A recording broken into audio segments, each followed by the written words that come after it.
Terakhir, ini tema inti kita, persiapan sukses Ramadan. Kalau pengen Ramadannya berbeda dengan sebelumnya, apa yang mesti kita lakukan? Nah, nanti ada dua hal. Yang pertama, mempersiapkan diri untuk bertemu Ramadan. Ada 4 persiapannya. Dan yang terakhir, menghindari kesalahan yang banyak dilakukan oleh orang yang berpuasa. Ada 10 nanti, ya. Kita masuk yang pertama, perintah puasa. Al-Baqarah 183, Allah Subhanahu wa taala berfirman, Bismillahirrahmanirrahim, ya ayyuhalladzina amanu, wahai orang-orang yang beriman, kutiba alaikumusiyam, diwajibkan atas kalian berpuasa, kama kutiba alal ladzina min qablikum, karena kata Allah, puasa ternyata tidak hanya diwajibkan bagi kalian, umat-umat terdahulu juga puasa. La'allakum tattaqun, supaya kalian bertakwa. Ini ayat yang menyuruh kita puasa. Jadi kalau ada orang nanya, mana dalil atau ayat Al-Quran yang menyuruh kita puasa? Al-Baqarah 183. Ayat ini pendek sekali itu. Gak nyampe 2 baris. Kalau di mushaf Usmani itu 1 baris lebih. Tapi kandungannya Masya Allah.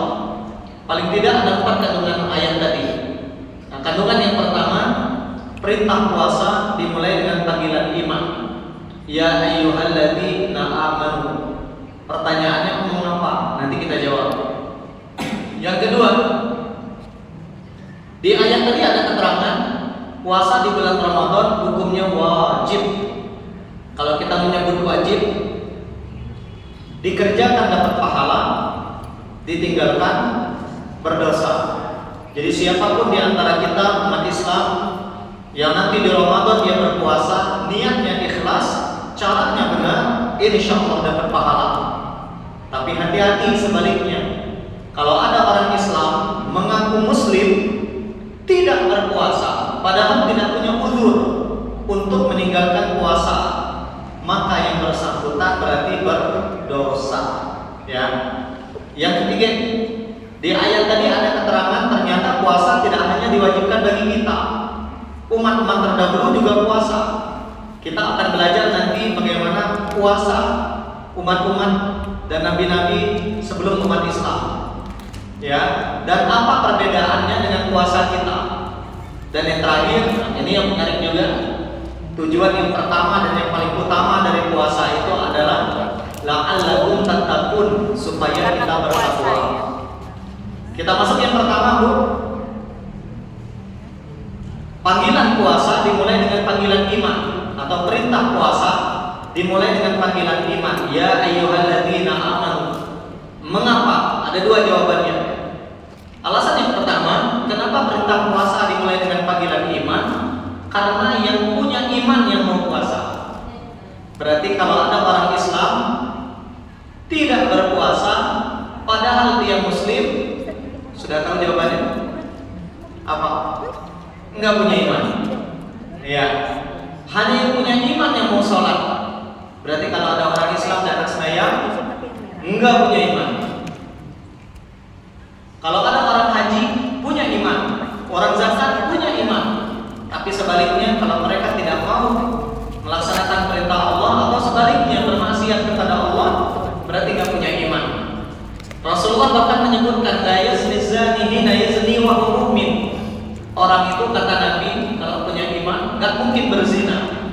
Berarti kalau ada orang yang berzina, saat dia berzina imannya benar-benar kosong tuh. Enggak dia sama sekali. Wala yashrabul khamra hina yashrab wa huwa mu'min. Orang juga kata Nabi tidak mungkin minum arak saat dia minum arak tadi punya iman. Berarti kalau ada yang melakukan itu walaupun dia muslim, berarti dia enggak punya iman. Dan yang terakhir kata Nabi wala yasriqa hina yasriqa wa huwa mu'min. Orang itu juga enggak mungkin korupsi, mengambil hak orang lain secara zalim kalau punya iman. Berarti siapapun yang korupsi enggak punya iman. Nah, ini jawaban yang pertama atau alasan yang pertama kenapa perintah puasa dimulai dengan panggilan iman, karena yang punya iman yang mau puasa. Yang kedua, mengapa perintah puasa dimulai dengan panggilan berislam belum tentu beriman. Berislam belum tentu beriman. Ini ada 6 tingkatan tentang beragama. Tingkatan yang paling namanya kafir. Orang kafir ini, mereka yang tidak mau mengakui Allah sebagai Tuhan, apalagi menyembah Allah, boro-boro menyembah Allah. Mengakui Allah sebagai Tuhan saja mereka tidak. Kita menyebutnya dengan kafir.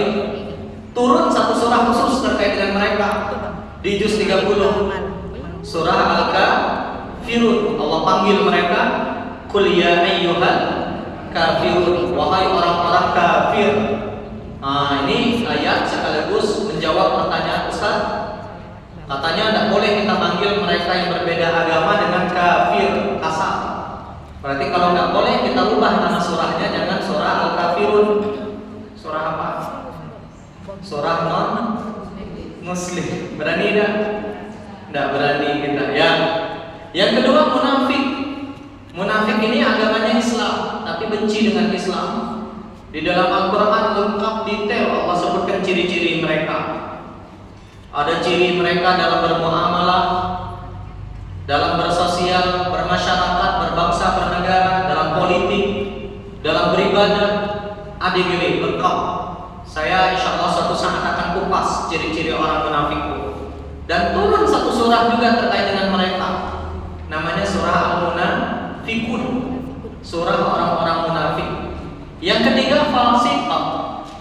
Fasik itu agamanya Islam tapi tidak mau menjalankan syariat Islam. Hanya saja bedanya dengan munafik. Kalau munafik mereka tetap menjalankan syariat Islam tapi benci.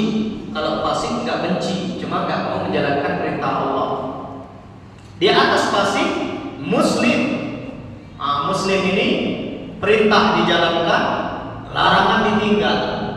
Tapi hanya sebatas di situ saja.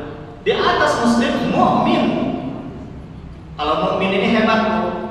Jangankan yang wajib, yang sunnah saja dia kerjakan. Jangankan yang haram, yang makruh saja dia tinggalkan. Nah, ini mukmin. Mana contohnya? Nih, kita yang melakukan sekarang. Kita belajar, kita ngaji, kita sholat, tidak hanya sholat wajib, tapi juga sholat-sholat sunnah. Kita puasa tidak hanya Ramadan tapi juga puasa-puasa sunnah. Kita berzakat wajib, tapi selain berzakat kita beramal dengan harta kita yang sifatnya sunnah. Ada zakat, ada infak, ada sedekah dan seterusnya. Muhsin, ini hebat lagi nih. Siapa itu muhsin? Orang yang beribadahnya bukan lagi mengharapkan surga, ya, tidak lagi takut neraka, tapi ibadahnya murni karena cinta kepada Allah. Namanya muhsin. Ada 3 rukun ibadah. Nah, ini jarang saya sampaikan. 3 rukun ibadah. Rukun ibadah yang paling rendah, kalau pengen beribadah, maka ini mesti ada. Namanya al-khauf, perasaan takut. Takut kalau tidak sembahyang, harta dan berkah. Takut kalau tidak berbuat baik, Allah masukkan ke dalam neraka. Namanya al-khauf. Ada yang dia takutkan. Rukun ibadah yang kedua, dalam beribadah mesti ada namanya ar-raja. Ar-raja, pengharapan. Bersolat, membaca, ya Allah masukkan dengan solat kami ke dalam surga. Sedekah, ya Allah membaca dengan sedekah ini berkahi harta kami. Sembuhkan penyakit kami, masukkan kami ke surga. Itu beribadah karena ada yang dia harapkan. Di atas al-khawf, di atas ar-raja, nah, tingkatan yang paling tinggi orang beribadah itu namanya mahabbah. Apa mahabbah? Pernah nonton film Mahabbatin? Ya. Pemeran utamanya Sahrukan. Tahu saya. Berbicara tentang 3 mahasiswa dan guru musik. Oh, film ini ya nonton kali itu. Film yang membuat saya paling menangis itu Tadi Kushi Tadi Gem. Kenapa? Orang lagi yang nangis nonton film. Sudah nontonnya? Sudah. Tentang berbakti sama orang tua. Tadi Kushi Tadi Gem. Memang sedih. Jadi ayo jangan kalah ke Ustaz maksud saya. Silakan sesekali nonton film itu. Nah, maaf apa? Cinta. Beribadah tuh harus karena cinta. Kita mungkin belum Bu pada level ini. Ibadah kita baru karena takut masuk neraka. Ibadah kita baru karena ada yang kita harapkan, surga. Kita mungkin belum mencapai ibadahnya karena cinta. Orang yang beribadahnya karena cinta itu Bu, Masya Allah, ibadahnya itu tidak lagi berharap surga neraka. Murni motivasinya karena dia mencintai Allah. Dan ini nikmat. Kalau kita sudah cinta sama Allah, nah ini pecah jadi status. Kalau sudah cinta sama Allah, seberat apapun perintah Allah terasa ringan. Tapi kalau belum cinta, seringan apapun perintah Allah terasa berat. Cinta. Pertanyaan pentingnya, Ustaz, bagaimana kami supaya levelnya ada cinta tadi beribadah? Belajar. Tidak mungkin kita bisa mencintai Allah kecuali kita kenal sama Allah. Tak kenal maka tak sayang, tak cinta. Mesti kenal dulu dengan Allah. Sama kayak kita dengan pasangan. Gak mungkin kita totalitas mencintai pasangan kita kecuali kita kenal dulu sama dia seutuhnya, bukan setengah-setengah. Kenapa kita belum berkhidmat, belum totalitas mencintai pasangan? Karena bisa jadi ada yang belum kita kenal dari pasangan kita. Jadi supaya cinta dengan pasangan mesti kenal dulu. Supaya cinta dengan Allah mesti kenal dengan Allah. Dan tidak mungkin kenal dengan Allah kalau tidak pernah belajar seperti ini. Ini yang pertama. Jadi perintah puasa dimulai dengan panggilan iman. Mengapa? Alasan yang pertama tadi karena yang punya iman yang mau puasa. Alasan yang kedua, berislam belum tentu beriman. Tapi beriman pasti berislam. Nah pertanyaannya, kita selama ini sudah beriman atau baru berislam? Jawab masing-masing, nggak usah dijawab. Balik ke kita masing-masing. Yang kedua, di ayat tadi ada keterangan puasa Ramadan wajib. Datang seorang laki-laki bertanya kepada Nabi tentang Islam. Lalu Nabi pun menjawab, khamsu salawatin fil yaumi wal laila. Kata Nabi, jangan lupa Islam itu sholat 5 waktu, siang malam. Laki-laki tadi bertanya, hal alayya khairaha? Ada lagi enggak yang lain? Enggak ada, kata Nabi, illa an tatawwu'a, la illa an tatawwu', kecuali sholat sunnah. Lalu Nabi mengatakan lagi, wasiyamu Ramadan, jangan lupa puasa Ramadan. Ada lagi enggak yang lain? Kata dia, hal alayya khairah? Enggak, kata Nabi, la illa an tatawwu', kecuali puasa sunnah. Nah, puasa Ramadan hukumnya wajib. Kalau kita belajar fikih puasa, ada 4 jenis puasa. Pertama, puasa wajib, puasa sunnah, puasa haram, puasa makruh. Kapan puasa wajib? Pada 4 keadaan. Pertama, puasa Ramadan wajib karena datang waktunya, bulan Ramadan. Maka nanti kalau telah datang bulan Ramadan, tidak boleh ada puasa apapun kecuali puasa Ramadan. Boleh tak usah puasa sunnah? Tidak boleh. Boleh tak usah niat puasanya digabung dengan bayar hutang puasa? Pelico? Nggak boleh. Jadi kalau datang puasa Ramadan, kalau datang bulan Ramadan, wajib puasanya cuma 1 saja, namanya puasa Ramadan. Yang kedua, wajib karena kita punya hutang puasa, namanya puasa qadha. Jadi kalau ada Bapak Ibu yang pernah meninggalkan puasa, sengaja atau tidak, wajib diqadha yang pernah kita tinggal tadi. Ada yang pernah tinggal dengan sengaja, mungkin dulu belum tahu ilmunya, lagi jahiliyah juga. Ada juga yang meninggalkannya karena tidak sengaja. Pun karena meninggalkannya dengan sengaja, mungkin karena sakit, hamil, menyusui. Nah, yang seperti itu jangan pura-pura tidak tahu. Puasa itu wajib kita lakukan, namanya puasa qadha. Yang kedua, yang ketiga ada namanya puasa kafarat. Apa itu puasa kafarat? Karena kita melanggar hukum Allah. Di siang Ramadan misalkan ada yang berhubungan suami istri saat sedang puasa, maka hukumnya haram, batal puasanya, berdosa besar, wajib diqadha, sama ada hukuman tambahan yang keempat, namanya puasa kafarat. Per hari dia berhubungan suami istri, dia mesti membayar dengan puasa kafarat 2 bulan berturut-turut per harinya. Siapa yang mesti puasa? Dua-duanya. Karena tidak mungkin terjadi hubungan suami istri kalau istrinya lari atau istrinya ngerok. Nah, berarti kan kalau sampai terjadi dua-duanya mau. Nah, dua-duanya wajib puasa.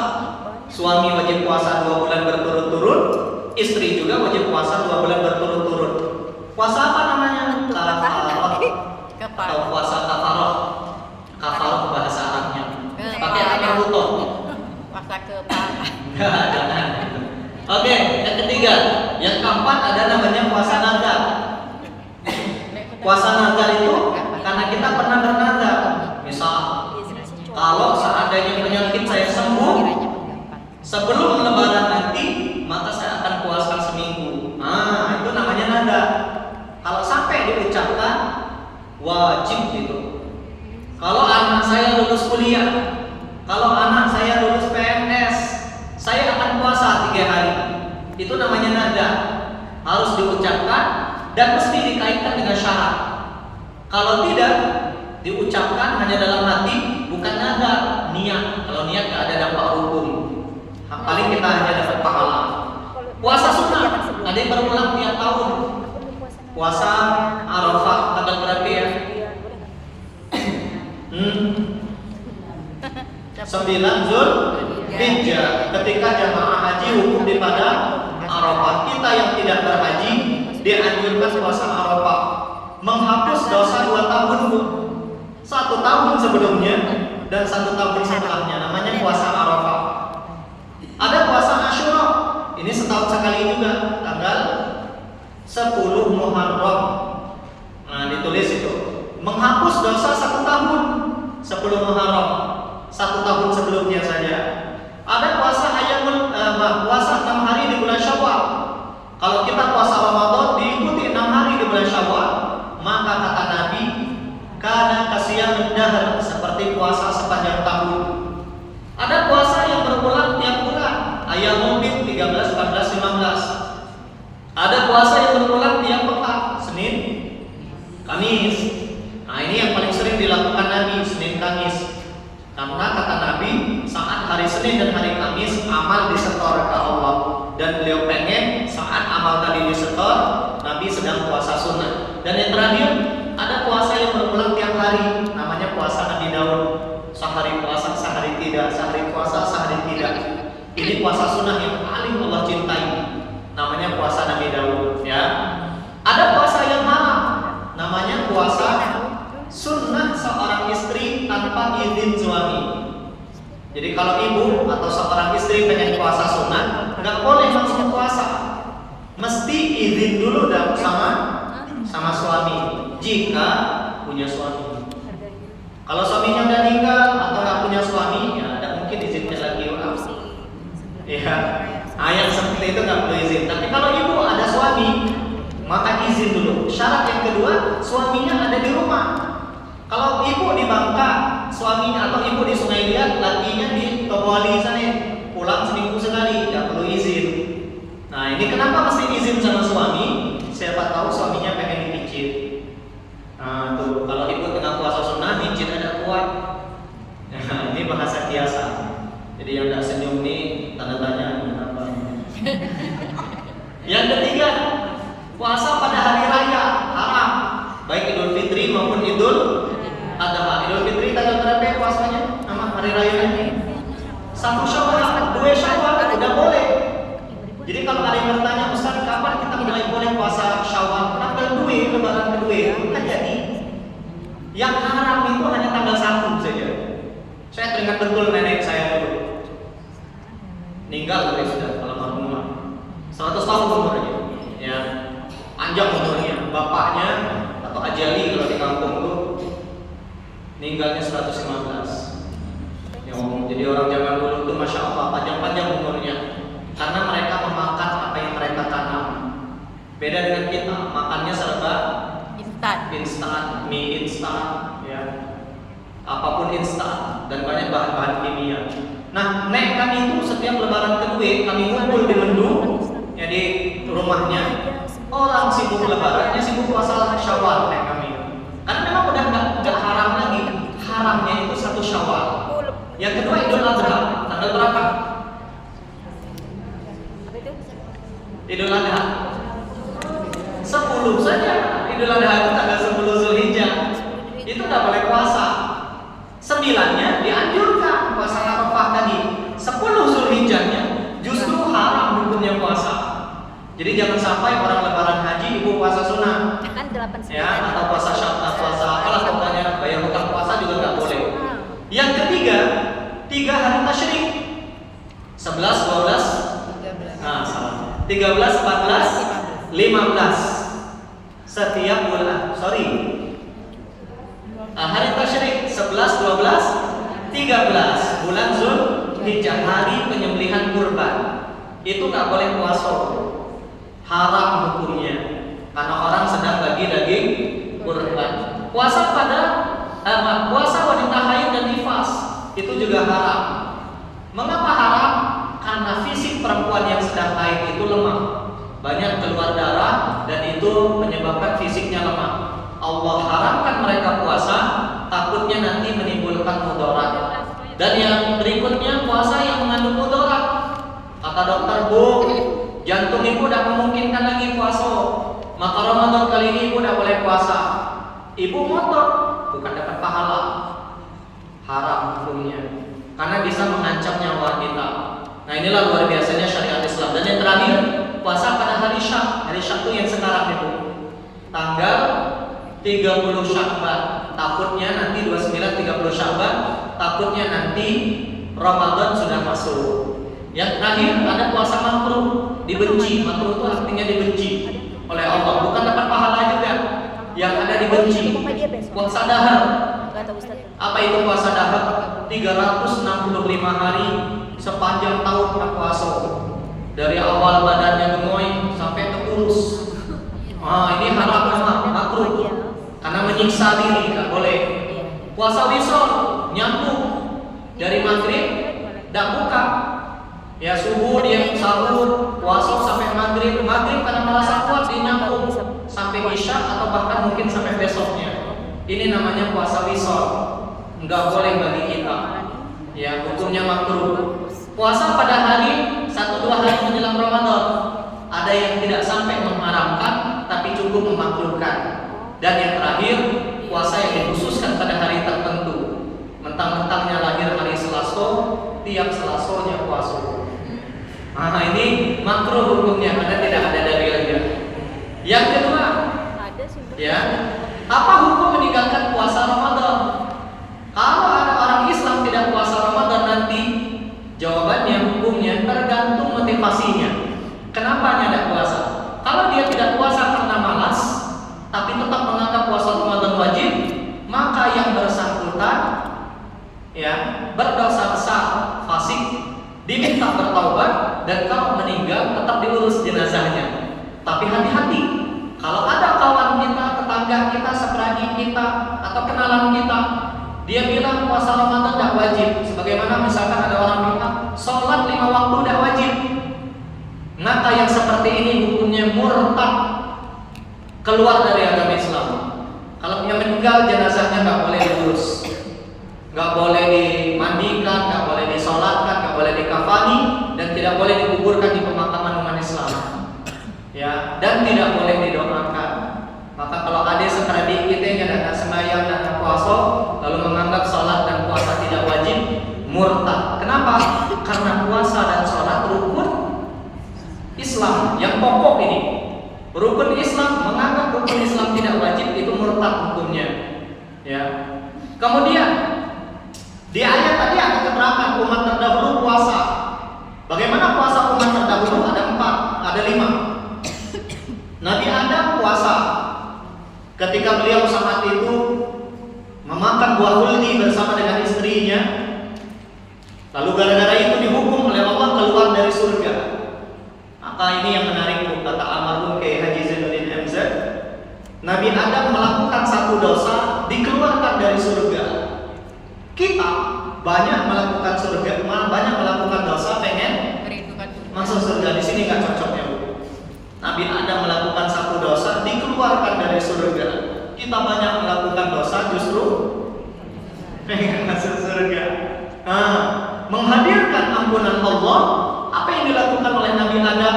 Selain sana itu doa yang paling tua di muka bumi itu. Jadi kalau ada orang nanya, Ustaz, apa doa yang paling tertua di muka bumi?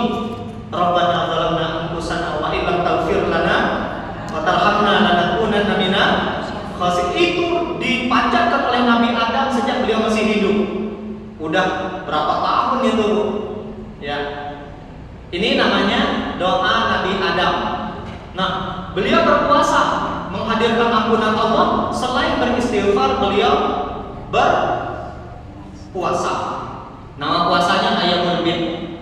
Nabi Nuh puasa ketika banjir besar saat itu, dan siapapun yang selamat kecuali naik perahunya Nabi Nuh. Sebagai ungkapan rasa syukur, maka Nabi Nuh mengajak umatnya untuk puasa.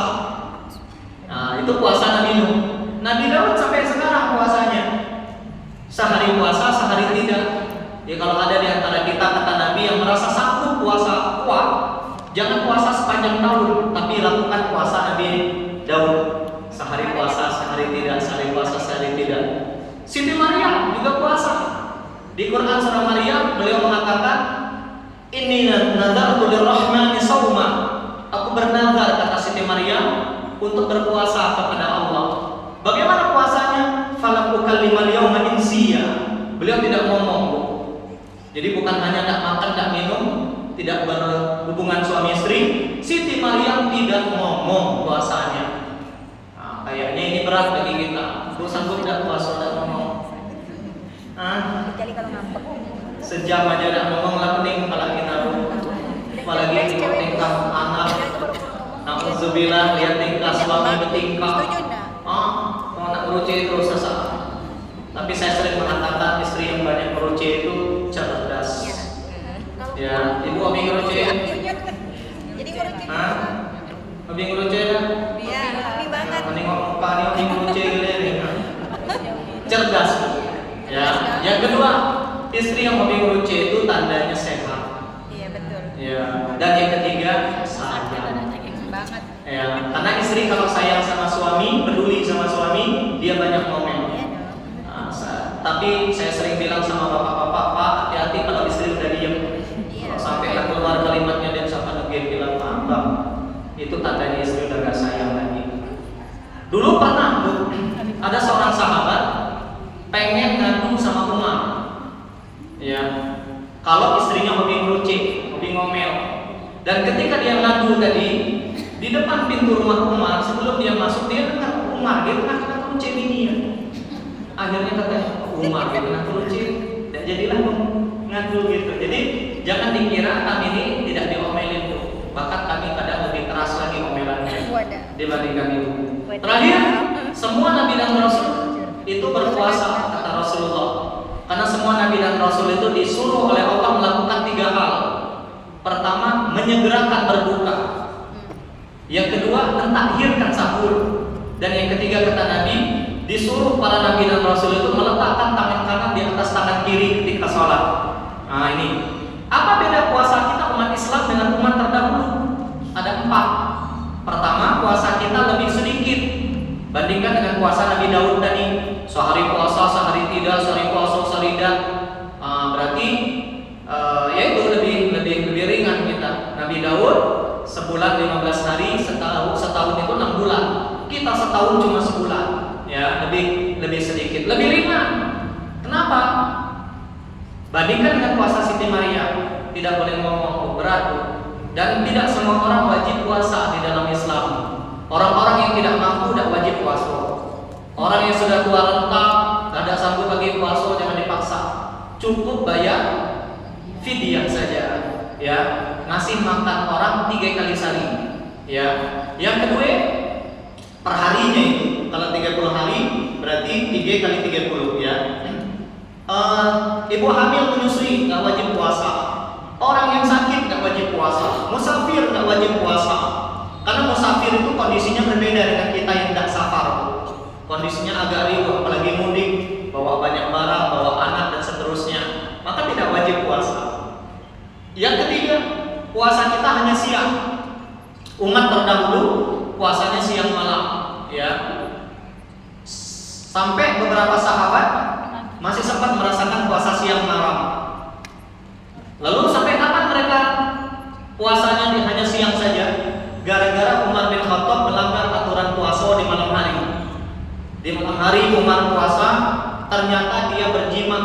istrinya. Berhubungan suami istri, gara-gara itulah turun Al-Baqarah 187. Uhilla lakum lailatas siyam abrafathu ila nisaikum. Jadi di malam bulan Ramadan itu kata Allah halal kita berhubungan suami istri. Yang tidak boleh itu siang. Malah boleh dengan syarat punya suami. Nah, yang baru ninggal suaminya kok ini. Yang kedua, ya, supaya boleh istri bersih. Kalau istri kotor gimana saat maaf, kalau istri haid berarti istri mesti membantu suami. Nolong suami. Jangan datang. Ya, kalau ibu datang suruh suami kawin lagi. Ya, jangan sampai ibu nggak nolong suami. Pusing kepala suami. Oke, terakhir kandungan ayat tentang puasa. Di ayat tadi ada keterangan umat terdahulu. Tujuan pertama dari puasa adalah la'allakum tattaqun. Ini pernah kita bahas kemarin. Apa itu takwa? Kata Andi ada 4 indikatornya. Kalau mengaku orang bertakwa, 4 ini mesti ada sama kita, kata Andi. Yang pertama al-khawfu minal jalil. Orang yang bertakwa itu takut sama Allah. Semakin dia takut sama Allah, semakin dia mendekat. Yang kedua al-amalu bitanzil. Orang yang bertakwa itu kata Ali mengamalkan apa yang Allah turunkan, Al-Quran dan hadis. Apapun perintah Allah dia amalkan, apapun perintah Nabi dia amalkan. Yang ketiga, orang yang bertakwa al-qana'ah bil qalil, merasa cukup dengan nikmat Allah walaupun sedikit. Ini cara bersyukur. Kalau pengen jadi orang yang mudah bersyukur, pandai-pandai merasa cukup. Dan supaya bisa merasa cukup, kalau bahasa Nabi, sering-sering lihat orang yang nikmatnya di bawah kita. Jangan lihat orang yang nikmatnya di atas. Kalau kita lihat orang yang nikmatnya di atas kita, sampai kapanpun kita nggak akan pernah puas. Ya. Dan yang terakhir, orang yang bertakwa kata Ali al-isti'adat liyaumir rahil, mempersiapkan dirinya bertemu kematian. Kita masuk poin nomor 3. Nomor 2, sorry. Sejarah puasa di dalam Islam. Di dalam Islam dulu, puasa Ramadan baru diwajibkan tanggal 10 Sya'ban tahun kedua Hijriah. 13 tahun Nabi di kota Mekah belum ada puasa Ramadan. Sebagaimana sholat 5 waktu. Sebelum peristiwa Isra dan Mi'raj belum ada salat 5 waktu. Ramadan juga sama. Sebelum tanggal 10 Sya'ban tahun kedua ini belum ada puasa Ramadan. Jadi Nabi baru melakukan 2 puasa kata Imam An-Nawawi. Puasa Ayyamul Bid 13, 14, 15 setiap bulan Arab ketika bulan sedang purnama, dan yang kedua puasa Asyura tanggal 10 Muharram tadi ya. Berapa kali Nabi ketemu Ramadan? 9 kali. Jadi kalau anak kita, cucu kita nanya, Bunda atau Nek, berapa kali Nabi ketemu puasa Ramadan? 9 kali. Diwajibkan tahun kedua, ini Ramadan pertama beliau meninggal di tahun ke-11, berarti tahun ke-10 itu Ramadan terakhir beliau. 9 kali Nabi bertemu dengan Ramadan. Kita masuk berikutnya, keutamaan bulan Ramadan. Ada 10 keutamaan bulan Ramadan, kita langsung masuk bahas pakai dalil. Yang pertama, di bulan Ramadan, idza kana awwalul lailatin min Ramadan sufidat asyayatin, kata Nabi. Setan dirantai, jin merantai. Yang dirantai ingat cuma setan dari golongan jin, setan dari golongan manusia banyak. Ya, tidak dirantai. Maka ini jawaban kalau ada yang nanya, Ustaz, kenapa di Ramadan tuh kok masih ada yang bermaksiat? Jawabannya nyala setan. Ya, karena setan yang dirantai itu hanya setan dari golongan jin, ya. Setan dari golongan manusia tidak dirantai. Yang kedua, di Ramadan pintu neraka ditutup, tidak satu pun yang dibuka. Pintu surga dibuka, tidak satu pun yang ditutup. Ada yang mengatakan ini makna sesungguhnya. Pintu neraka ada berapa kemarin? Neraka yang saya tanya. Nah, lupa. Berapa? Pintu neraka ada berapa? Ada berapa pintu neraka? Taunya pintu surga. Enggak tahu, Ustaz, lupa. Kayak pulang cepat hari ini. Ada 7. Pintu neraka ada 7. Pintu surga 8. 8. Nah, ini menunjukkan Bunda, Bu, neraka. Tapi surganya Allah lebih banyak dan lebih luas. Betul Allah punya murka, tapi ampunan Allah lebih luas. Maka jangan pernah berputus asa dari ampunan Allah. Itu maksudnya. Tapi ada ulama yang mengatakan pintu neraka ditutup, pintu surga dibuka, itu bukan makna sesungguhnya. Ini makna kiasan. Pintu neraka ditutup, keinginan bermaksiat diminimalisir oleh Allah dari kita. Tengoklah saat kita puasa, nak bermaksiat tuh hampir-hampir nggak ada. Jangan bilang tadi, tetap ada. Hampir-hampir nggak ada. Sebaliknya, pintu surga dibuka, maksudnya di Ramadan kita dipermudah untuk beramal soleh. Lihatlah yang tidak pernah ke masjid di Ramadan, datang ke masjid. Yang tidak suka ngaji di Ramadan, ngaji. Yang jarang berinfak, bersedekah, berbagi di Ramadan, alhamdulillah. Nah, itu makna pintu surga dibuka. Yang ketiga, di Ramadan diberikan jaminan pembebasan dari siksa api neraka. Jadi setiap kita nih Bu, peluang surga nerakanya sama. Dulu pernah kita bahas. Jadi surga neraka, laki-laki, perempuan, kaya, miskin, ya siapapun kita, berilmu atau tidak, peluang masuk surga dan peluang masuk nerakanya sama. Nah, di Ramadan menariknya kata Nabi, walillahi mutaqab minan nar wa dzalika fi kulli lailah. Allah berikan jaminan pembebasan dari siksa api neraka dan itu berlaku setiap malam.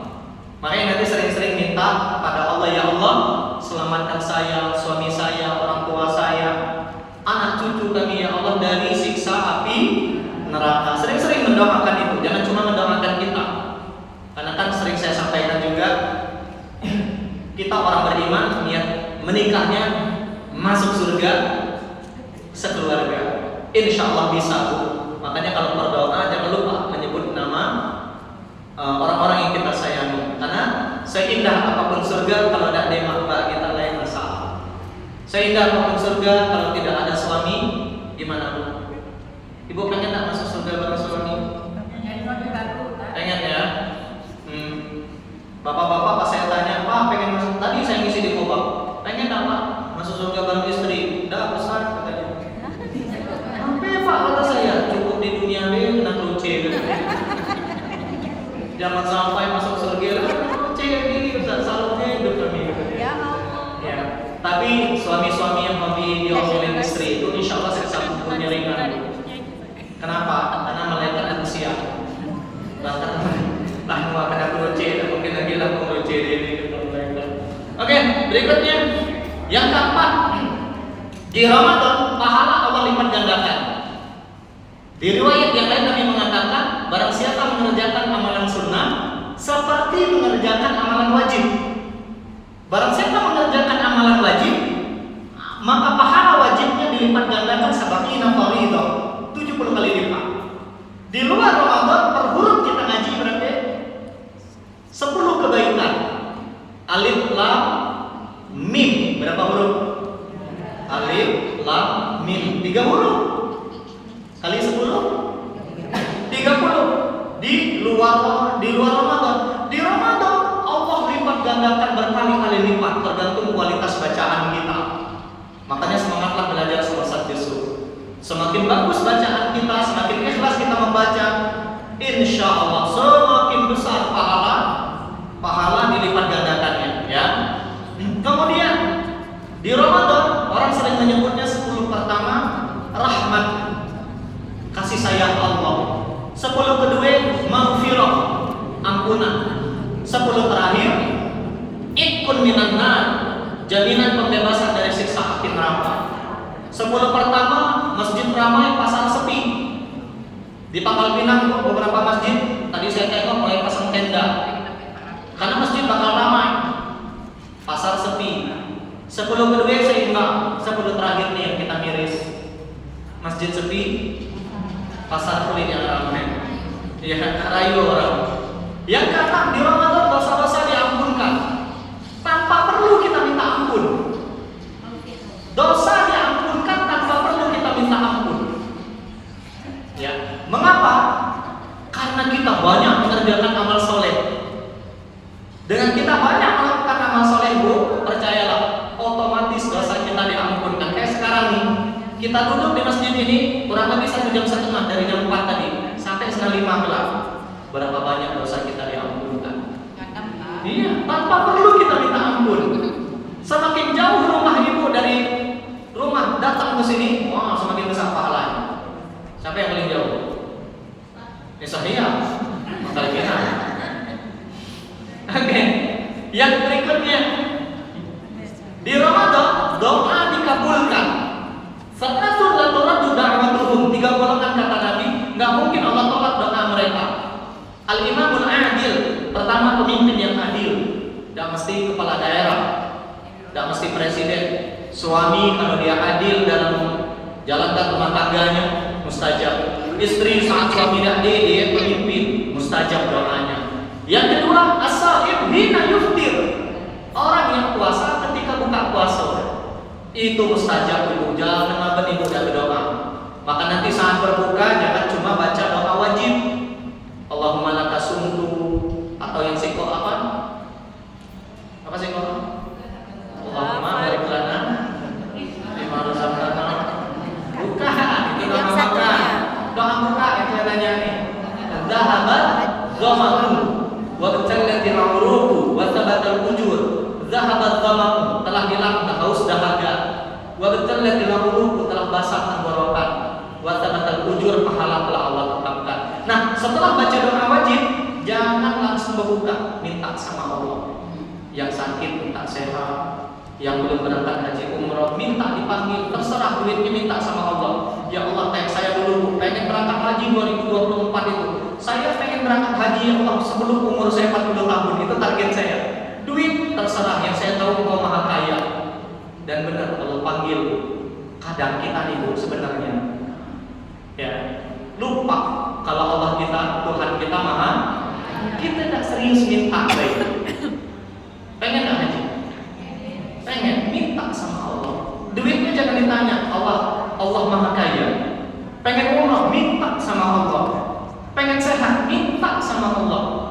Ada yang pengen suami, minta sama Allah yang masih jomblo. Minta sama Allah. Jangan minta sama Ustaz, jangan. Minta sama Allah ya. Atau pengen punya hajat akhirat.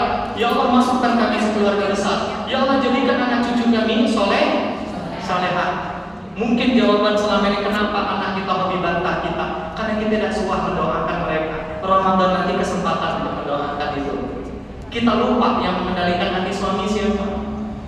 Allah. Minta, ya Allah, lembutkan hati suami saya. Ya Allah, jadikan di hati suami saya itu cuma ada nama saya. Nah, sebut nanti ya sama Allah. Ngomong dengan bahasa kita. Ustaz, boleh nggak doa pakai bahasa Arab? Boleh. Malah doa yang paling bagus itu dengan bahasa kita. Kecuali bagi orang-orang yang tahu bahasa Arab kayak kami, dianjurkan menggunakan bahasa Arab. Terakhir, doa yang mustajab, dakwatul madlum, doa orang yang terzalimi. Di Ramadan, orang yang berpuasa mendapatkan 2 kebahagiaan. Kebahagiaan yang pertama kata Nabi, farhatun inda fitrihi, kebahagiaan saat berbuka. Bahagia bukan mau makan. Bahagianya orang berpuasa itu karena bersyukur bisa menyelesaikan kewajiban puasa. Itu jauh lebih bahagia lagi daripada makan. Kalau bahagia mau makan, mau berbuka, ini puasanya orang biasa. Kita beda, kita sering belajar di majelis ini Bu. Bahagia berbukanya kita bukan karena mau makan, tapi ada rasa syukur tersendiri mampu menyelesaikan perintah Allah. Kayak ibu-ibu sudah istiqomah one day, itu ada perasaan bahagia. Bukan semua orang Allah kasih nikmat itu. Bisa duduk di majelis ilmu macam ini, berbahagialah dan bersyukurlah. Karena tidak semua orang Allah permudah. Karena kata Nabi, "Mayyuridillahu bihi khairan." Kalau Allah menginginkan kebaikan sama kita, dipermudahlah kita untuk paham agama. Dan tidak mungkin paham agama kalau ada suah belajar macam ini. Alhamdulillah, semua bukan karena saya tapi karena Allah. Yang kedua, kenapa orang yang berpuasa itu berbahagia? Karena hari kiamat nanti dia berbahagia bisa melihat wajah Allah yang maha indah. Di dunia kita tidak bisa melihat Allah, tapi dengan kita berpuasa, niatnya ikhlas, caranya benar, hari kiamat insya Allah kita bisa melihat wajah Allah. Kemudian berikutnya Bu, yang ke-9, nah ini hadiah terbaik dari Ramadan. Ada satu malam yang kebaikannya lebih baik daripada 1000 bulan. Lailatul Qadri khairun min alfi syahrin. Itu bunyi ayatnya. Apa keutamaan Lailatul Qadar? Banyak. Nah, di silabus yang sudah saya kirim di grup, nanti Ramadan nanti Bu, insya Allah setiap Sabtu pagi jam 9 datang awan sebanyaknya. Saya sengaja membuat di Sungai Liat karena di Pangkal Pinang sudah ada. Ya, supaya ibu tidak payah-payah lagi ke Sungai ke Pangkal Pinang. Tapi kalau nak pergi ke sana silakan. Karena belajar itu tidak mesti di sini. Mana yang menurut ibu nyaman, silakan. Kalau nyaman di Pangkal Pinang ya silakan. Nyaman di sini silakan. Kita ada nanti setiap Sabtu pagi jam 9. Insya Allah materinya sudah saya buat. Pekan pertama kita bahas apa. Dan nanti pekan ketiga sebelum masuk 10 yang ketiga kita akan bahas tentang Lailatul Qadar. Apa keutamaannya? Ini dia ada 9. Bagaimana kiat-kiat mendapatkannya, termasuk bagi wanita haid. Ustaz, kami haid di 10 terakhir. Kira-kira baca ada kami dapat Lailatul Qadar. Nah, jawabannya nanti ada di kajian kita insyaallah ya. Terakhir, keutamaan bulan Ramadan. Bulan Ramadan bulan diturunkan Al-Qur'an. Al-Baqarah 185. Syahrul Ramadan alladzi unzila fihi Quran. Bulan Ramadan kata Allah, bulan diturunkan Al-Quran. Saya berkali-kali menyampaikan di kajian kita Bunda, apapun yang bersentuhan dengan Al-Quran pasti mulia. Mekah Madinah, kalau bukan karena tempat diturunkan Al-Quran, sama seperti tanah yang lain. Rasulullah Muhammad SAW, kalau bukan karena Nabi yang menerima Al-Quran, beliau sama seperti Nabi dan Rasul yang lain. Malaikat Jibril, kalau bukan karena malaikat yang menurunkan wahyu, beliau sama seperti malaikat yang lain. Kenapa beliau yang paling mulia dari sekian banyak malaikat? Karena beliau menurunkan Al-Quran. Lailatul Qadar, kenapa menjadi malam yang paling mulia dalam semua malam-malam kehidupan kita?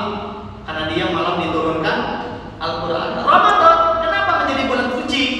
Karena diturunkan Al-Quran. Pelajaran buat kita, kalau pengen mulia di hadapan Allah, satu di antara rahasianya, jangan jauh-jauh dari Al-Quran. Itu pesannya Bu.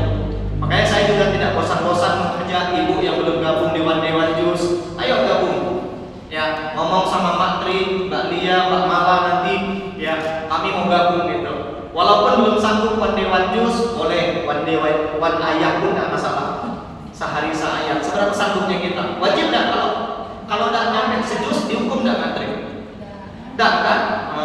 Dikeluar nggak dari grup kalau tidak? Tidak. Minimal dengan kita lihat, oh matrik sudah khola, sudah majid. Apalagi kita lihat banyak rumah-rumah Quran, tengok kawan rajin belajar, dan sejak dia belajar Qurannya jadi bagus, timbul rasa iri, kita pengen seperti mereka. Iri yang macam ini boleh, yang tidak boleh itu iri apa? Iri dengki. Iri dengki itu senang melihat orang susah melihat orang senang. Ya. Lihat kawannya berangkat umroh, nya berangkat rumah sakit. Nah itu gitu ya. Lihat kawannya ya beli kompor, dia yang kepanasan. Oke, berikutnya kita akan bahas manfaat puasa. Ada 6. Kalau kita berpuasa apa yang bakal kita dapatkan? Pertama, puasa itu salah satu, bukan satu-satunya, salah satu cara meraih predikat takwa.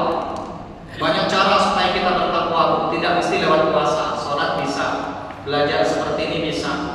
Nah, salah satu cara untuk mendapatkan takwa adalah puasa. Mengapa mesti bertakwa? Karena surga tidak akan dimasuki kecuali kita punya takwa. Yang kedua, orang yang berpuasa akan mendapatkan syafaat dari puasa. Al-Asiyam wal Quran yashfa'ani lil 'abdi yaumil qiyamah, kata Nabi. Puasa dan Al-Quran akan memberi syafaat kepada mereka yang mengerjakannya hari kiamat kelak. Syafaat itu Bu, kalau bahasa saya tiket masuk surga. Ya. Yang ketiga, manfaat puasa bisa menahan gejolak syahwat bermaksiat. Ya. Kalau kita puasa, aliran darah kita dipersempit. Dan setan masuk melalui peredaran darah. Nah, dengan kita berpuasa, insya Allah keinginan-keinginan bermaksiat itu diminimalisir oleh Allah. Yang keempat, ada salah satu pintu surga namanya apa? Ar-Rayyan. Pintu itu kata Nabi tidak akan masuk ke dalam Dan kita ini Bu akan masuk surga sesuai dengan amal kita. Yang rajin puasa ar-rayyan, yang rajin sholat, pintu sholat namanya, babus sholat, ya, bukan babus salam, babus sholat, ya. Yang rajin jihad, babul jihad, ada yang berjihad dengan kekuasaannya, ya, yuk dini sama suami kan dengan kekuasaan. Ada yang berjihad dengan ilmunya, guru-guru kita kayak Ustaz Yusuf. Ada yang berjihad dengan hartanya, orang-orang kaya. Ya, bahkan istri yang berkhidmat dengan suami jihad kan? Jihad, ya. Berapa banyak para istri gara-gara mengurus suaminya bisa berguna bagi agama bangsa dan negara, ibu otomatis dapat pahala. Gara-gara ibu masak buat anak hafal Quran dapat pahala dari ibu. Dapat, ya. Suami juga sama. Suami yang mencari nafkah halal buat anak istrinya jihad. Tapi suami yang pemalas jahat. Bukan jihad, jahat. Kemudian berikutnya, yang kelima, orang yang puasa sehat. Kenapa? Lambung kita ini butuh istirahat. Kalau dipergunakan sepanjang tahun, sakit kita. Di barat sekarang ada metode kesehatan menggunakan puasa. Karena ternyata memang puasa itu efektif memberikan kesehatan. Ini menunjukkan semua syariat Islam itu pasti ada kebaikan terakhir. Puasa itu training akhlak yang paling efektif. Kemudian kita masuk poin nomor 5, nama-nama yang Allah berikan kepada bulan Ramadan. Ini ada 10. Nama-nama ini Bu menunjukkan identitas dan hakikat dari Ramadan itu sendiri. Pertama, Ramadan sering disebut dengan syahrul Ramadan. Asal katanya Ramadan yang madu, membakar. Kenapa disebut Ramadan? Karena dia membakar dosa kita. Otomatis tanpa perlu kita minta ampun. Namanya syahrul Ramadan.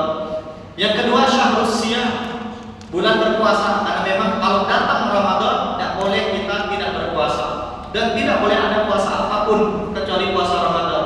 Syahrul barakah. Apa makna berkah? Bertambahnya kebaikan, ziyadatul khair.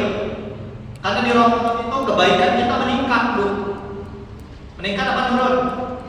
Meningkat. Alhamdulillah.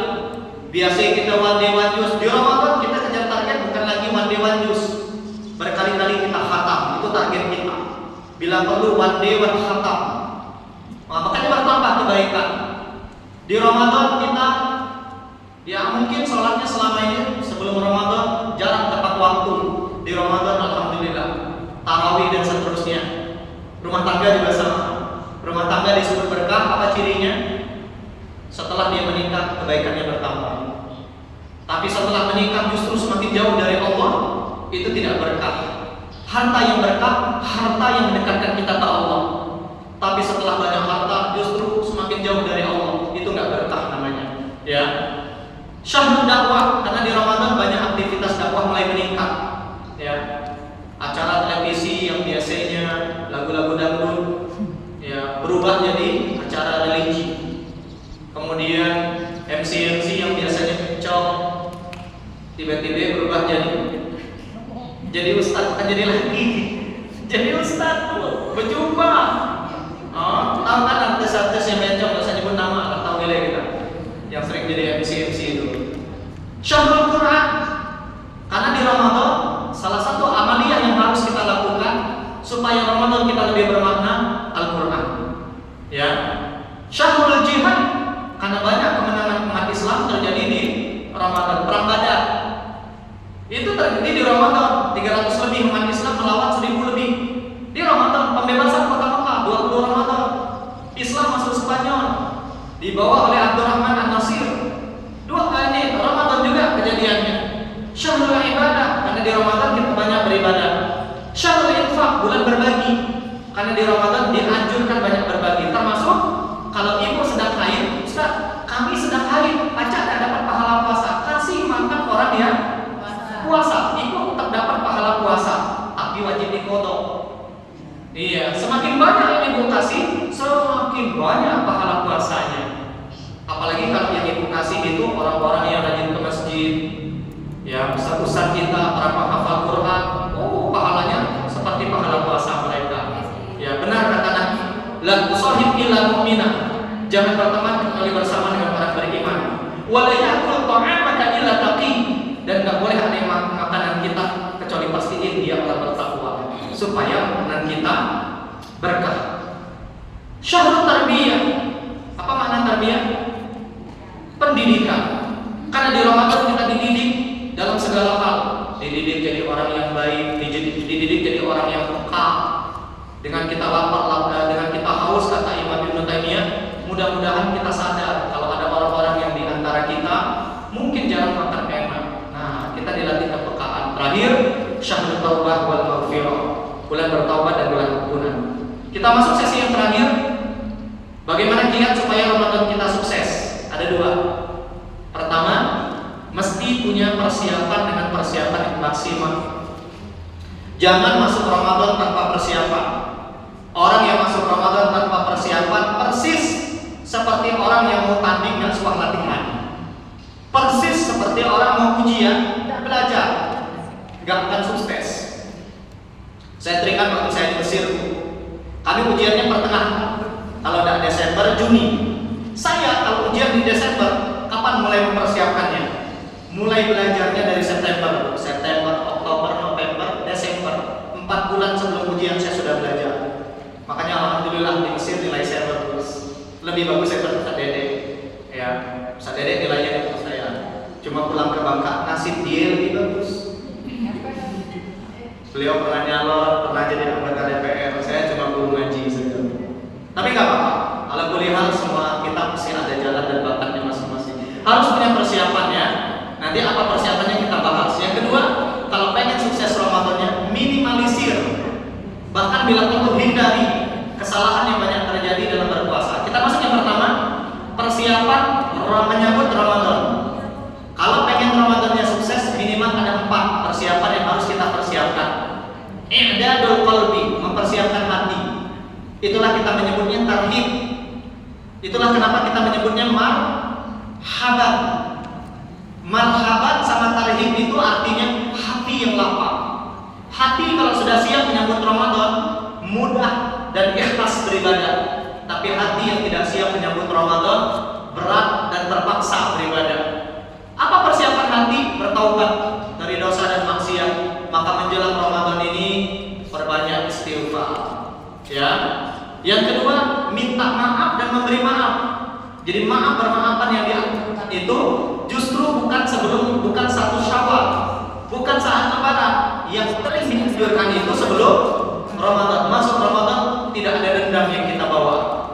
Maafkan kesalahan suami ibu, karena tidak ada suami yang tidak punya salah.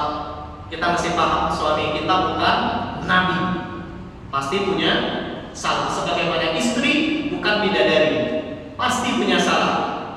Yang jadi masalah bukan salahnya, yang jadi masalah bagaimana kita siap menerima dan memaafkan kesalahan pasangan kita. Karena banyak di antara kita pandai bersyukur dengan kelebihan pasangan, tapi sedikit di antara kita yang pandai bersabar dengan kekurangan pasangan kita. Giliran pasangan kita punya kelebihan, kapot kita madaki orang, update status. Tapi giliran pasangan suami kita atau suami kita, istri kita punya kekurangan dan kesalahan, kita tidak mampu dan tidak mau memaafkannya. Maafkan ya, bisa ya. Jadi harus memaafkan. Kemudian i'dadul ilmi, persiapan ilmu. Ini juga penting seperti yang kita lakukan hari ini supaya Ramadan nanti kita punya bekal, ya. Jadi jangan sampai masuk Ramadan kita nggak tahu mana yang boleh, mana yang tidak. Itulah kenapa nanti di Ramadan selalu ada kajian kita tetap berjalan agar Ramadan kita lebih mantap. Misal kalau cium suami batal nggak? Enggak. Suami sampai lu. Suami orang tak batal. Batal. Batal. Kalau suami sendiri? Enggak batal tuh, ya. Nah, itu contohnya, nyicip makanan minuman kalau lagi masak batal kan? Batal. Nyicip. Kalau yang namanya nyicip itu cuma di lidah, Mbak Tri. Kalau semangkok itu bukan nyicip. Boleh ya? Nyubir ya. Maka nyicip makanan itu nggak batal dengan syarat setelah dicicip Ketelan. buang. Takutnya Jangan ketelan. ditelan. Ya, itu dia. Hah? Takut ketelan. Rasa doang ya. Iya. Tapi kalau pengantin lama macam ibu-ibu ini tidak perlu dicicip Takutnya lagi. enggak. Yang nyicip-nyicip itu biasanya pengantin baru. Wes. Ya kan ibu kan biasanya taruh-taruh nggak jadi mau makan. Persiapan fisik ini penting juga. Karena Ramadan ibadah yang membutuhkan kekuatan secara fisik. Ingat, kita sehat saja malas beribadah, apalagi Sakit. sakit. Kita sehat saja malas kita ngaji, apalagi sakit. Kita sehat saja malas kita tahajud, apalagi sakit. Makanya jaga kesehatan, ya. Jaga pola olahraga yang tidak suka jogging. Ajak suaminya paksa tidak perlu. Memang harus. Ya, saya sering ajak istri saya jogging, Bu. Alhamdulillah karena ada jadwal futsal, Sabtu Minggu itu jadwal saya sama istri jogging keliling dan pokoknya. Ya, kadang setelah jogging ngupi makan, kalori dibakar, habis itu masuk lagi kalori. Ya, tambah ngopi. Ya. Habis itu jaga pola makan, jangan makan sembarangan. Subur. Pola istirahat, jangan mulai begadang. Terakhir, i'dadul mal, persiapan harta. Bukan untuk beli takjil, bukan untuk beli makanan, bukan untuk beli pakaian, tapi supaya Ramadan kali ini zakat, infak, sedekah kita lebih besar. Misal Ramadan kali ini saya punya target sedekah infaknya di luar zakat 4 juta. Berarti minggu pertama di sumur masjid, minggu kedua yatim piatu, minggu ketiga ke rumah Quran, minggu keempat ke janda-janda misalnya. Nah itu bagi laki-laki. Kalau ibu ke duda-duda. Aduh. Itu jadi harus punya target. Oke. Terakhir, hindari kesalahan orang yang berpuasa. Kalau pengen Ramadannya sukses. Karena kenapa? Kesalahan ini kalau kita lakukan bisa mengurangi pahala puasa kita, bahkan bisa membatalkan.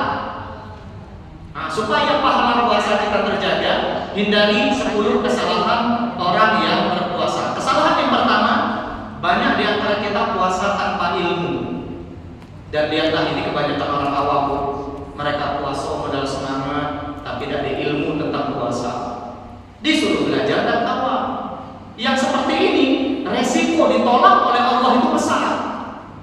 Benar kata Umar bin Abdul Aziz, "Man 'amila bi ghairi ilmin kana ma yufsid aktsar mimma yuslih." Kalau kita beribadah, menyembah Allah, berbuat baik tidak dengan ilmu, resiko tertolaknya lebih besar. Resiko rusaknya lebih besar dibandingkan diterima dan benarnya. Kita yang telah belajar, banyak salah, Bu. Apalagi tidak belajar. Makanya nanti datang terus ya. Insya Allah setiap Ramadan hari Sabtu jam 9, bukan jam 8. Jam 9 supaya pagi-pagi yang sempat, yang tidur pagi yang sempat, atau yang mungkin mau nyuci baju dan seterusnya. Kita jam 9 insya Allah. Dah lama paling ya sejam setengah yang kita biasa. Ya. Yang kedua, kesalahan yang paling banyak orang yang berpuasa, banyak yang berpuasa zahir saja. Hanya nahan lapar, nahan haus, sama psikohagik, nahan syahwat, tapi tubuhnya tidak berpuasa untuk bermaksiat, mulutnya tidak berpuasa untuk tidak mengeluarkan kalimat tak pantas, pikirannya tidak berpuasa untuk tidak suzon mungkin juga dan bermaksiat kepada Allah lewat pikirannya. Rubba sha'imin laisa lahu min siyamihi illa ju'. Berapa banyak orang yang puasa kata Nabi tidak dapat kafarah dari puasanya kecuali lapar saja. Dan ingat kata Nabi dalam riwayat yang lain, man lam yada qaula zur wal amal bihi, barang siapa saat dia berpuasa tidak mampu meninggalkan ucapan bohong atau perbuatan yang sejenis, falaisa lillahi hajatan min ayyadama ta'amahu wa syarabah. Allah enggak butuh puasa orang yang macam dia. Jadi jangan sampai zahirnya kita puasa tapi hati kita tidak berpuasa. Semuanya mesti berpuasa ya. Kemudian kesalahan yang ketiga, orang yang berpuasa tidak mampu menahan amarah. Jadi harus kita kelola manajemen emosi kita. Bukan tidak boleh marah, boleh. Maka saya sering mengatakan orang Islam itu marah sebenarnya mereka, tapi marahnya kalau saya boleh pinjam istilah anak muda zaman sekarang, elegan. Ya, cerdas apa? Cerdas. Cerdas itu lebih hebat daripada cerdas. Oke, kemudian ini kita lewatkan.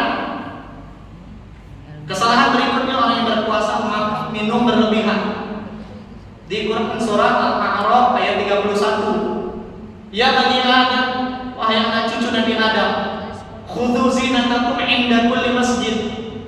Berhiaslah kata Allah, wahai kalian anak cucu Nabi Adam, setiap mau ke masjid. Nah, ini tolong sampaikan sama suami ibu.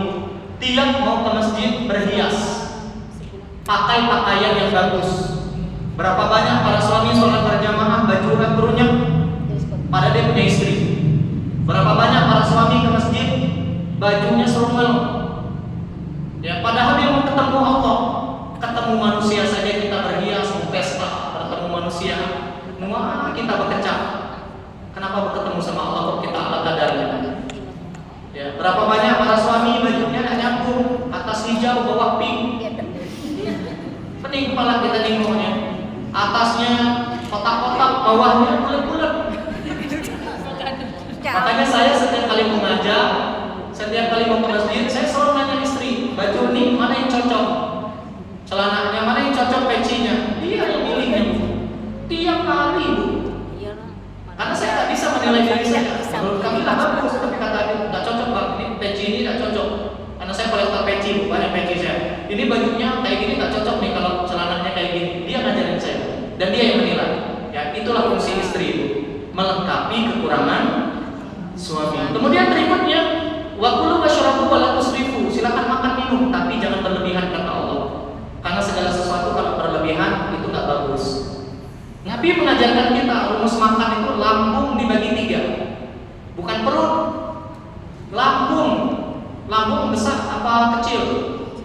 Ini lambung gitu ya, Bu. Kecil, setulit yang sebelah kiri kita lihat. Dibagi 3 rumus makan itu. Sepertiga untuk bernafas, sepertiga untuk minuman, sepertiga untuk makanan. Tapi kayaknya rumus ini tidak berlaku di Ramadan. Aja. Isi kolak, pempek, model, bakso, rendah, lempah kuning.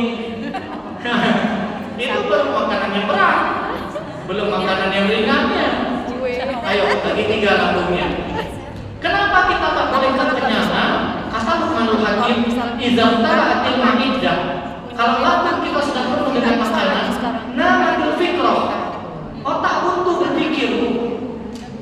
Susah kita belajar, terima ilmu, terima nasihat, terima hidayah, berat kalau kita banyak makan. Wa kharasatul hikmah. Orang yang banyak makan itu wibawanya berkurang di hadapan Allah. Dan tidak hanya di situ.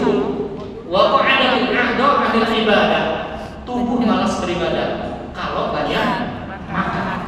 Kalau perut tak kenyang, tarawih lah malas. Ngejar target wanju ujung-ujung tak tegawi ya. Nah, jadi jangan banyak makan ya. Yang kelima, lambat berbuka, terlalu cepat sahur. Ini salah. Sunnahnya menyegerakan berbuka. Maksudnya kalau sudah azan, walaupun masih kuat, tetap harus berbuka. Dan azan yang harus jadi patokan bukan azan kita masjid yang biasa kita sembahyang, bukan. Mana azan yang pertama kita dengar? Mungkin masjid lain tak kedengar, masjid aku lah kedengar, bagus salam kedengar lah. Itu jangan jadikan itu patokan, karena bisa jadi muazin bagus salam tengah sakit perut. Nyakor WC dulu, barunya azan atau berbuka dulu. Makanya mana azan yang pertama kita dengar itu yang mesti kita jadikan patokan. Boleh tak usah? Patokan berbukanya pakai jam HP, boleh, dengan syarat waktu Sungai Liat aplikasi azannya. Jangan waktu Papua. Kalau ibu pakai waktu Papua, atau dulu mereka puasa berbukanya. Dan yang kedua, kesalahan orang berpuasa berikutnya di hadis ini, terlalu cepat sahur, itu tak bagus. Sahur itu dianjurkan jangan di pada isya, tapi menjelang berbuka ya 30 menit menjelang berbuka, 20 menit atau 10 menit menjelang berbuka. Menjelang sahur. Menjelang sahur. Yang keenam, kesalahan berikutnya orang yang berpuasa makan makanan berbau lalu sholat ke masjid tak sikat gigi. Ini Nabi melarang orang makan bawang merah, bawang putih, daun bawang. Maka kata Nabi jangan ke masjid. Kenapa? Malaikat terganggu dengan bau mulut yang busuk dari orang-orang yang ke masjid itu. Ya, jadi jangan sampai kita makan nanti jengkol, petai, tarawih. Allahu Akbar, mos bau ke masjid. Ya, sikat gigi lah ini mama. Yang ketujuh, kesalahan yang banyak terjadi ketika berpuasa, tarawih ngebut. kejar target 23 rakaat sampai tidak ada lagi tartilnya dalam Al-Fatihahnya senapas. Ya. Cari masjid yang bacaannya moralnya tartil, ya bacaannya tartil. Kemudian yang gerakan sholatnya ada tumanina. Kesalahan berikutnya bersemangat cuma di awal. Ini salah. Kita mesti bersemangat sepanjang Ramadan karena hadiah terbaiknya justru di akhir Ramadan, Lailatul Qadar. Nah, jangan semangat cuma di awal. Yang 9, banyak yang menyia-nyiakan waktu di Ramadan. Ngabuburit, nunggu waktu berbuka, ya nonton film, yang nongkrong di mana, tidak menambah iman, ilmu dan amal. Jangan setiap detik-detik Ramadan itu detik-detik yang tahun depan belum tentu terulang. Bisa jadi Ramadan tahun depan nih di antara kita nih ada yang ada lagi. Mengkoning ada yang mana? Belum, jangan-jangan yang ngomong nilai ya. Yang terakhir, kesalahan para yang berpuasa apa? Banyak yang puasa tidak sholat. Ya, puasa tapi tidak sholat. Nah ini salah tuh. Menahan lapar. Terus bagaimana hukum puasanya? Puasanya tidak terpengaruh. Benar. Satu sisi dengan dia berpuasa dia dapat pahala, tapi kalau tidak sayang dia meninggalkan sholat dia berdosa besar. Jadi nggak ada sangkut paut. Ini sama. Banyak orang kenapa belum berjilbab? Yang berjilbab dia banyak yang bermaksiat. Jangan nikmat jilbabnya. Dia berjilbab dia menjalankan satu perintah Allah. Dia bermaksiat beda kasus lagi. Beda kasus. Inilah tidak berjilbab maksiat kulit. Jauh lebih ancam lagi ya. Jazakumullah. Ini yang bisa saya sampaikan. Kalau ada yang mau bertanya kita masih punya banyak waktu ini Bu, kurang lebih sekitar Yang di WA kemarin. Ada di WA tuh. Saya nggak buka WA. Makanan halal Ya. Yang masalah makanan tuh kan. Yang masalah makanan. Makanan di tempat Oh, yang iya. itu ya. Gini Bu, masalah makanan ya. Jadi kalau kita makan di warung makan yang tidak ada label haram bagaimana? Halal. Pertama, Kementerian Agama sekarang menggalakkan sertifikasi halal. Ya, bekerja sama dengan Badan Halal Nasional itu yang dipimpin oleh Pak Babe Haikal itu. Jadi kalau ada warung makan dia mencantumkan logo halal, itu pun mesti menunjukkan sertifikatnya dulu. Karena zaman sekarang gampang, logo pacak dicomot dari internet. Tapi dia mesti menunjukkan itu. Jadi jangan makan kecuali ada jaminan itu. Karena kalau kita makan di warung makan yang ternyata tidak ada logo halal, apalagi mereka tidak punya itu sertifikasi halalnya, takutnya nanti perasaan kita was-was. Karena halal haram makanan ini mempengaruhi amal soleh kita. Oke, gitu ya, Menteri ya. Ada lagi yang lain? Sebelum saya tutup, ya izin ya Bunda ya. Izin minta waktu paling lama 10 menit ya. Ada Bunda Ito izin menyampaikan mau syiar masalah umroh ke Baitullah dan mungkin juga haji Ito ya. Nah nanti kalau ada ibu yang tertarik silakan. Fadhol Bunda Ito. Ya. Sambil nunggu ada yang mau bertanya ya. Ya izin ini Yuk Masito teman saya ya. Silakan. Ya, mudah-mudahan jadi wasilah kebaikan ibu-ibu semuanya. Ya, fadhol Ibu. Baik, assalamualaikum warahmatullahi wabarakatuh. Waalaikumsalam. Salam kenal ibu-ibu semua. Izin boleh menyampaikan sebentar waktunya ya Bu ya. Kami ini ada bagian umroh namanya travelnya Musevis. Mungkin ibu-ibu kalau misalnya ada niat mau ke Baitullah boleh nanti hubungi kami ataupun Ustadz Firdaus. Di Musevis juga ada juga sih tabungan kalau misalnya mau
kalau misalnya mau berangkat bareng Ustaz Firdaus juga boleh, nanti bareng sama ibu-ibu, nanti akan bikin Ustaz Firdaus, tergantung jemaahnya banyak atau banyak gitu ya.